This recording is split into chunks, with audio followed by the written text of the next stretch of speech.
તાજું જન્મેલું બાળક હોય નવજાત શિશુની અંદર ડાયપરનો ઉપયોગ કરી શકાય।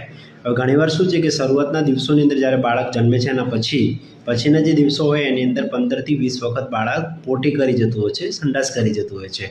તો આ કન્ડિશનની અંદર ડાયપર તમે યુઝ કરી શકો અને દિવસના 15થી 20 પણ ડાયપર બદલવા પડે છે। પરંતુ જો ફાઇનાન્શિયલ બર્ડનનો ઇસ્યુ હોય તો તમે ડાયપરની જગ્યાએ લંગોટ અથવા તો પોતળા આવે છે એ પણ યુઝ કરી શકો છો।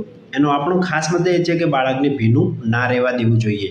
હવે ડાયપરના લીધે પણ એક સાઇડ ઇફેક્ટ થાય છે જે ડાયપર રેસ કહેવામાં આવે છે। તો એ શરૂઆતમાં શું છે કે જ્યારે બાળક દિવસ દરમિયાન રમતું હોય, એકદમ એલર્ટ અને એક્ટિવ હોય ત્યારે ડાયપરનો યુઝ કરવો જોઈએ નહીં। રાત્રિ દરમિયાન જો વારંવાર સંડાસ કરતું હોય રાત્રિના સમયે 4થી 5 વખત અથવા જ્યારે તમે બહાર ગામ જાઓ છો ત્યારે તમે ખાસ કરીને ડાયપરનો યુઝ કરી શકાય। પણ એ ડાયપર જે પહેરાવેલું છે એ કન્ટિન્યુ 4થી 6 કલાક સુધી જ પહેરાવી રખાય, એનાથી વધારે પહેરાવી રખાય નહીં।